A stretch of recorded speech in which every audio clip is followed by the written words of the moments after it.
From Commando.com, this is Commando on Demand, where we talk to the industry movers and shakers to keep you up to date on everything digital. We'll get started in a moment, but first, we'd like to recognize and thank our partners who help make these Commando on Demand podcasts possible.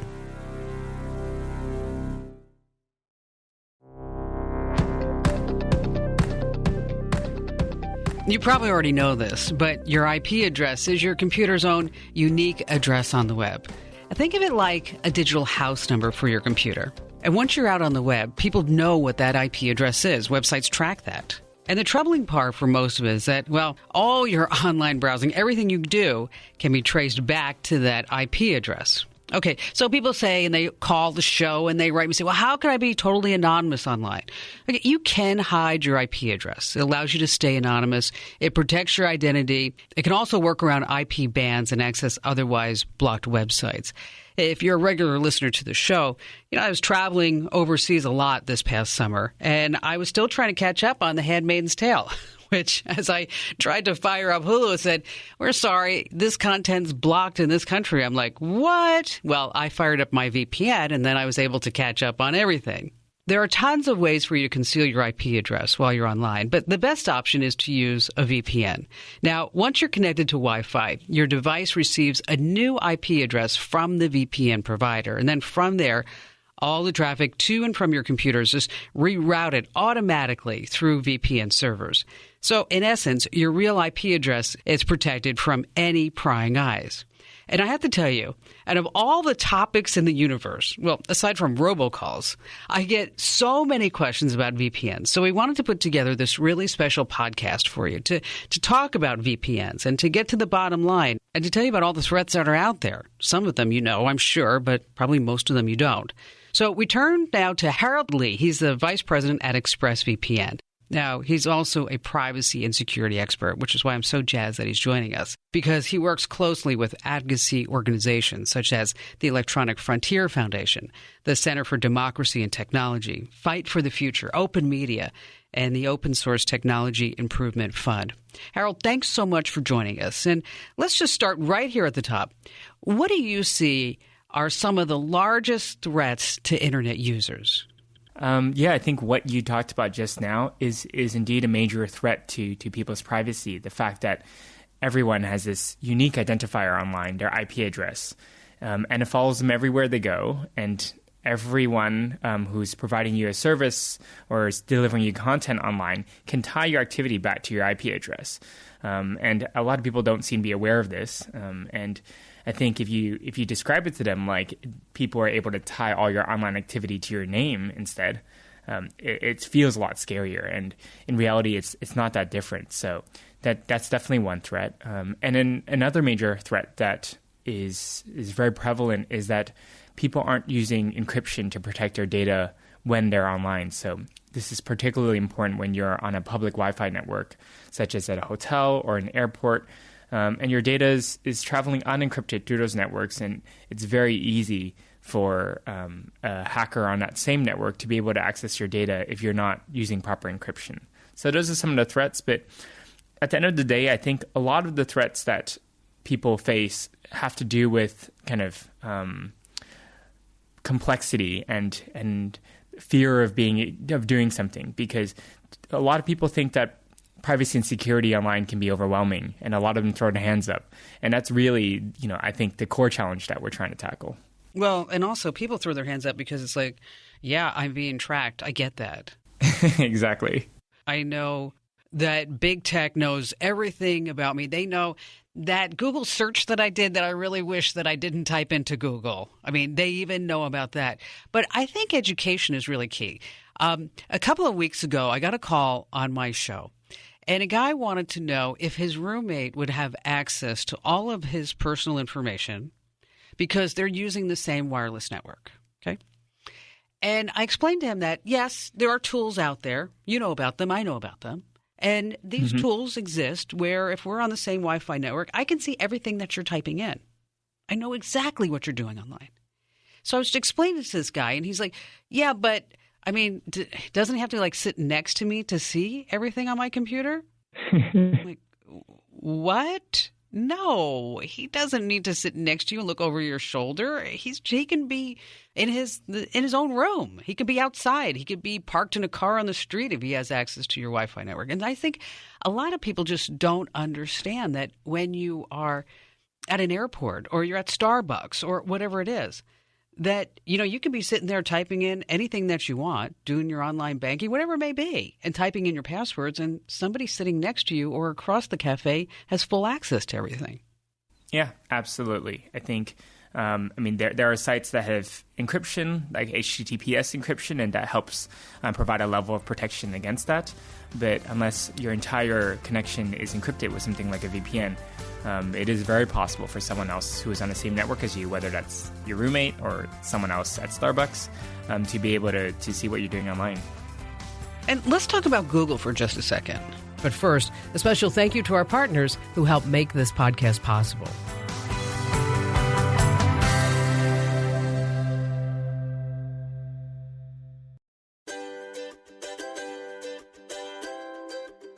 All right, we're back.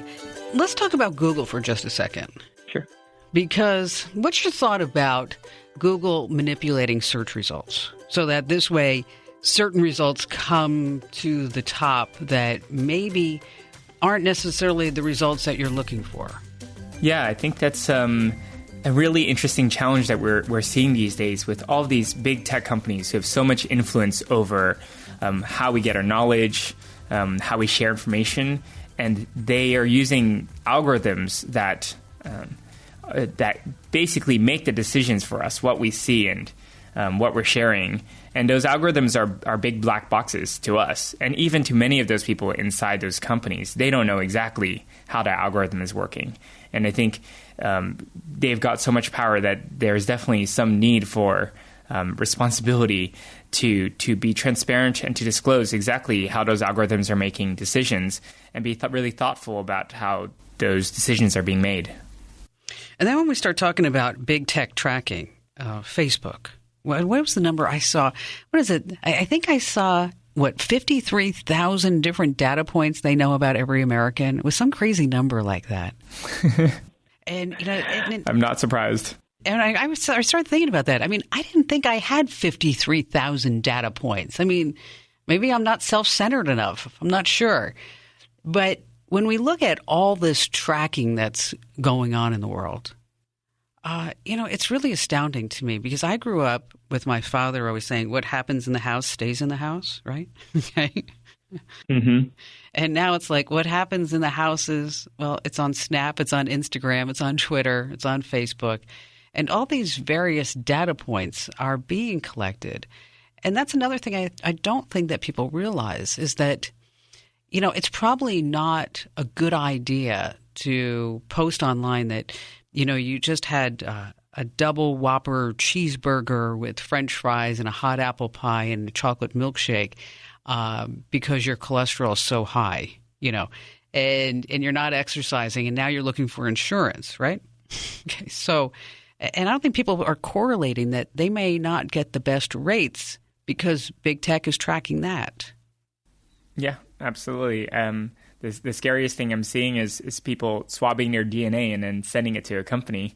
And who knows what those companies are doing with your DNA information. Again, they could be selling it to healthcare companies who might define your premium based on your genetic predisposition to disease. And you also have, 23andMe was actually, didn't they just do a big deal with GlaxoSmithKline? Yes, that's right. Exactly. And I looked at that and I thought, oh my gosh, doesn't anybody see the writing on the wall there? I mean, why would you do this? Why would you, like you said, just, spit in a tube and send it off? Because there's really no controls. Well, now they have come out now and said if you do want to remove your DNA, we've got the steps over at Commando.com that there are ways that you can opt out. But essentially, if you've already opted in, the barn door is definitely closed. So when we're talking about using a VPN, all your internet traffic and communication, it passes through the secure tunnel. And that's what keeps the information private and safe. Tell us how the tunnel works.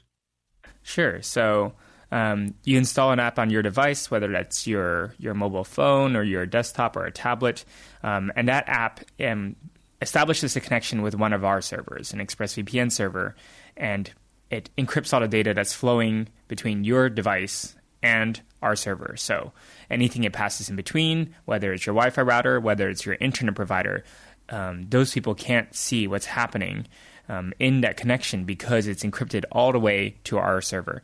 Once it gets to our server, we decrypt it and we pass it along to whatever site or service that you're originally trying to communicate with. And because it goes through our server, that also addresses the concern that you had raised before, which is your IP address being public. So the destination site or service is actually seeing our server's IP address, which is shared by thousands of our users, rather than seeing your own IP address at home. Which is why when I think I was in London, I was using ExpressVPN to watch The Handmaid's Tale. I know it's a girl thing. And I was using servers in Washington, D.C. And I thought that was actually pretty slick. A lot of questions that we get regarding VPNs is like, because you're using this secure tunnel, does a VPN make you 100% untraceable? Yeah, I would not say that a VPN makes you 100% untraceable. A VPN is an important step towards protecting your privacy and security online, and it's one that's quite easy. But there are a lot of other ways that companies can trace you. And to your point earlier, if you're sharing information on Facebook about your location or what you're doing, there's nothing any technology can really do to protect you from that because you're choosing to share it. And cookies are another way that sites might be able to track you across the web that a VPN might not be able to protect you from. So a VPN is just one key tool in our arsenal, but it doesn't mean that you can forget about everything else. Okay, this is all really great stuff. We have to take a quick break, so stay right where you are. Special thank you to some of our partners who make these Commando On Demand podcasts possible.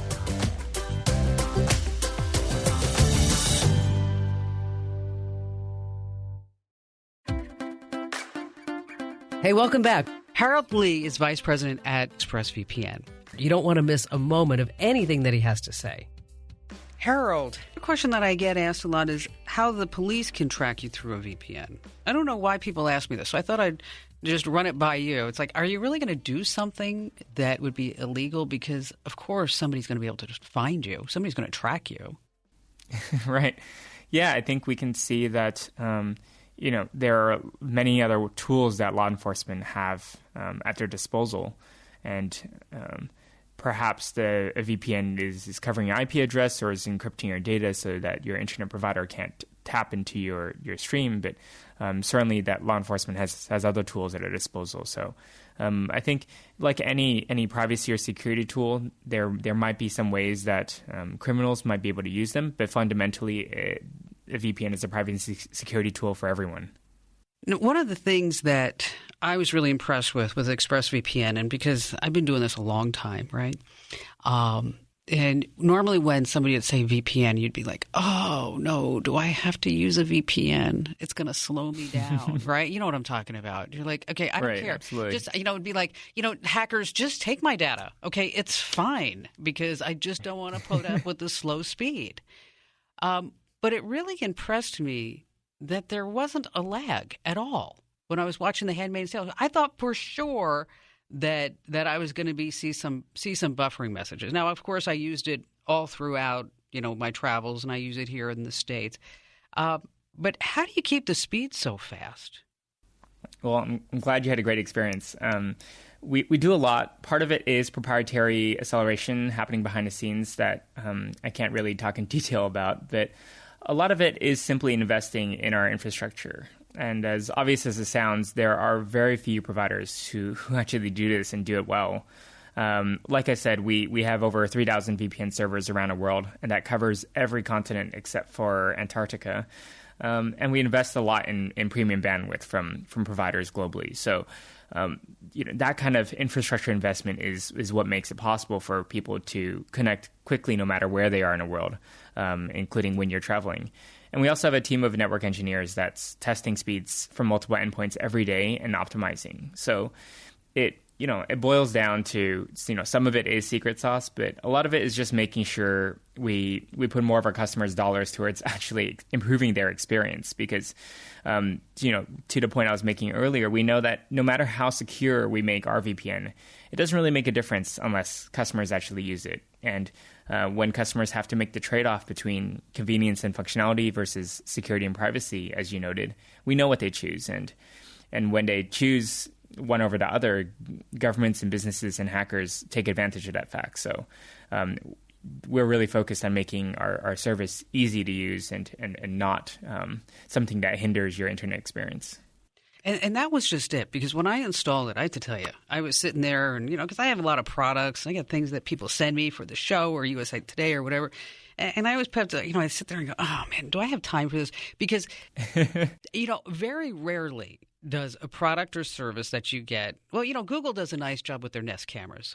I mean, if you want to install a Nest camera, you just pull out the app and you take a picture of the QR code and bingo, bango, it's there.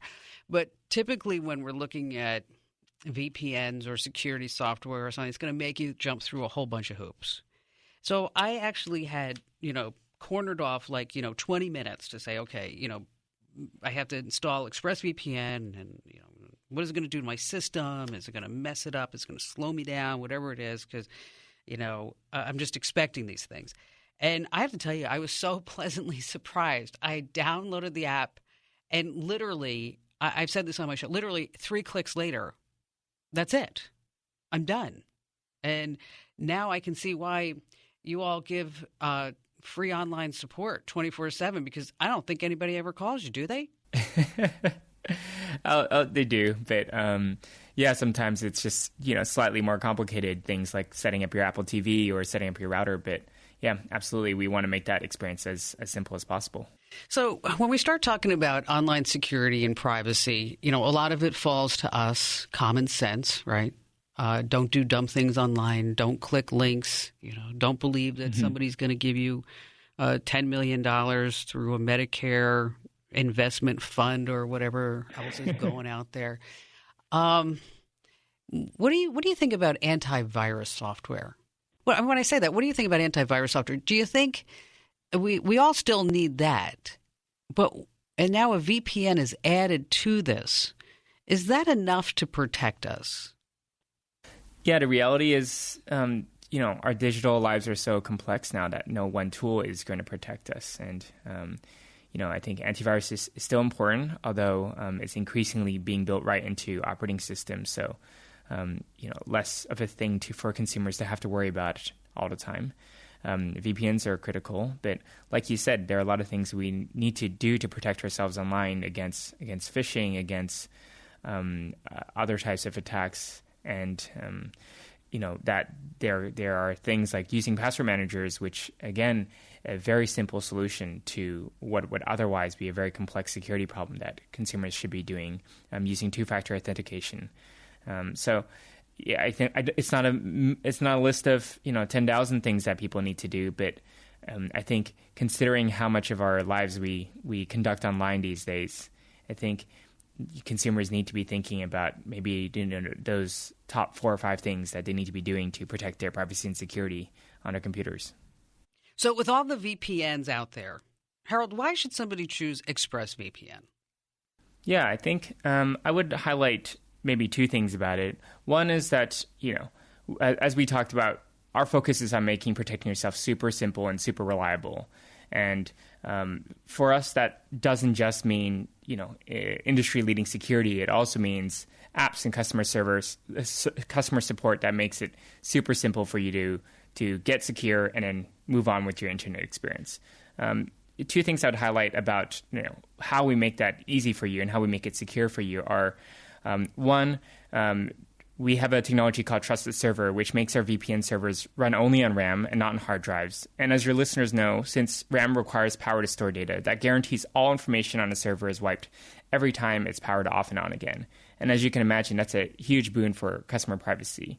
And the other thing I'd highlight is, part of the challenge of making VPNs simple for everyone to use is also making sure that users don't have to try to test and analyze every one of our security claims. So we actually invite a lot of third parties to do that testing, to audit us. And for example, we recently gave the auditing firm PwC access to our servers and our code base, and we asked them to confirm that we were being faithful to our privacy policy, and also that the claims we're making about the trusted server technology I just described were indeed accurate. So, those are some of the ways that we're trying to establish a higher level of trust and transparency and ease of use for consumers in a VPN space.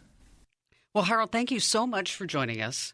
Thank you, Kim. A lot of good information about ExpressVPN because, folks, big tech corporations are supposed to safely handle our personal online data. But now they're getting into the political game. Now, I don't want to be any part of that, and neither should you. And no one should have access to your online activity, especially if they're gathering that information to target you with their agenda. That's why I trust and I use ExpressVPN, because big tech companies, they match your internet activity to your identity or location using your public IP address. And especially if you're on public Wi-Fi doing anything. I mean, really, you should definitely be always be using a VPN. And with ExpressVPN, no one can see your IP address. No one. Your identity is masked by a secure VPN server. Plus, ExpressVPN has the added benefit of encrypting 100% of your data to keep you safe from hackers and online thieves. So important. And as I mentioned, in just 3 easy clicks, your device, your phone, your laptop, your tablet, your computer is totally protected. So take control of your personal online data today, and don't let big tech companies game you. You're smarter than that. And you also have to be smarter than all the hackers and scammers and thieves out there. So do it right now while you're thinking about it. You want to sign up for ExpressVPN. Go to expressvpn.com. There's a special address /Kim, because there you're going to get a deal that I negotiated. You're going to get 3 months free with a 1-year package. Once again, let me give you that address. It's expressvpn.com/Kim. expressvpn.com/Kim. I'm America's Digital Pro, Kim Komando. Hey, stay up to date with all the Komando articles and podcasts with the Komando app. It's free, and you get notifications for podcasts like this one and the very latest articles on everything digital and those security alerts. And if you like this podcast, do me a favor. Don't forget to subscribe. Head over to iTunes, Google Play, and also give us a great 5-star rating and review us, because that helps us better our podcasts and also helps more people to find our podcasts. And that's what it's all about. So thanks for listening. I'll see you next time, and I'll see you on the radio for the Kim Komando Show.